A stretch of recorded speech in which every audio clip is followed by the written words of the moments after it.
Demək Azərbaycan xalqı heç kim buna fikir vermədi. Təbii ki, fikir vermək üçün biraz baş lazımdır. O baş da hər adamda yoxdur. Nədən danışmaq istəyirəm? Azərbaycan xəbər saytları bir ayın içində, heç bir ayda yox, bir neçə həftənin içində belə bir xəbərlər paylaşdılar. Bilirsiniz, Bayram Məmmədovu tanıyırsınız, bilənlər bilir Bayram Məmmədov kimdir. Bayram Məmmədov bu rejimin anasını ağladan olubdur. Bu rejimə elə bir od qoyub getdi ki, hansı ki, hakimiyyət onu öldürdü Türkiyədə birisi 2021-ci ildə. Və Bayram Məmmədov bu rejimə elə bir od qoymuş, elə bir paz qoydu getdi ki, hələ də bu günə qədər onun tüstüsü bu rejimin təpəsindən çıxır, şəxsən İlham Əliyevin təpəsindən çıxır. Niyə görə ki, onun atasını qul yazmışdı heykəlinə. Və xəbər saytlarına paylaşdı.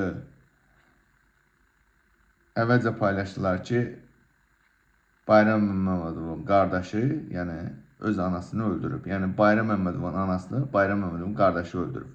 Əvvəlcə belə bir xəbər paylaşdılar. Daha sonra bir neçə gün sonra dünən Sırağayın yenə bir xəbər paylaşdılar ki, Bayram Məmmədovun qardaşı həbsxanada ölübdür.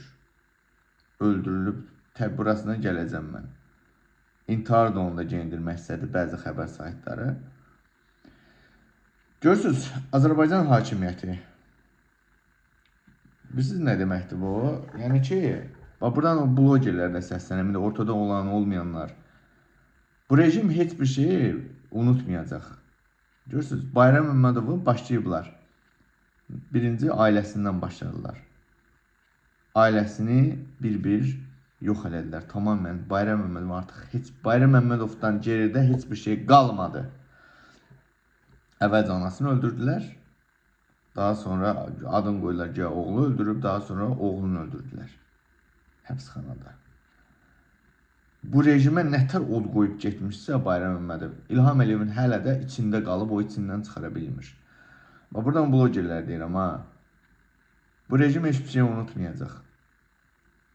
Şəxsən məni. Çünki bu rejimə elə Bayram Məmmədov qədər ən azı mən od qoymuşam. Mən Mehribanın götünə xiyar soxmuşam. Bundan da fəxr edirəm. Qorxmadan da, çəkinmədən də deyirəm. Mehribanın götünə xiyar mən soxmuşam. Bananı mən soxmuşam. Butulkanı mən soxmuşam. Terörist rejimdə heç bir şeydən qorxmam. Qorxa da çəkmirəm. Qozuma deyil. Karl Marx'ın bir sözü var. Ay millət. Düşünmən məsələsini gəlim. Karl Marx deyir ki, rejimlər qul insanlardan, kölə insanlardan, ac insanlardan qorxmur. Düşünən insanlardan qorxur. Düşünən. Bu rejim Əliyev rejimi bizim xalqı elə bir vəziyyətə gətirib çıxarıb ki, bu xalq sadəcə bir şey düşünür. Öz poxlu qarnını düşünür. Başqa bir şey düşünmür. Bugün bu rejim siz xalqı konkret kölə vəziyyətinə gətirib, ac bir vəziyyətə gətirib çıxarıbdır. Yəni Karl Marx da bunu deyir. Az kölələrdən rejim heç vaxt qorxmur. Çünki bilir ki, ac kölə ona heç bir şey eləmir. Az kölə gedib qarnını fikirləşəcək.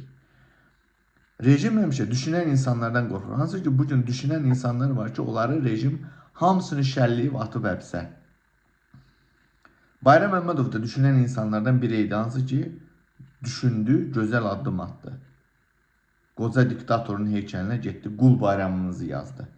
Bu əslində böyük bir şey idi. Həm hakimiyyətə, həm də xalqa bir mesaj verdi. Ki, ay xalq, siz qulsuz, bu da bir cani bir, qəddar bir diktatordur. Siz də bunun qullarısınız. Onun davamçılarının. Görürsünüz, bir-bir, o bayramın bütün ailəsini artıq yox elədi. Sıra kimə gələcək? Vidadi İskəndərlini öldürdü. Daha bir, məsələn, Vüqar Rızanı Belçikada öldürdü. Başkan Əsənovu öldürdü. Kimləri öldürmədi? Ondan qabaq, məsələn, jurnalist var idi. Bu rejim bilirsiniz, ya öldürür, ya şikəst edir, ya da saxlayır, sonra öldürür. Başa düşürsünüzmü? Öldürə bilmir, sonra saxlayır, sonraya.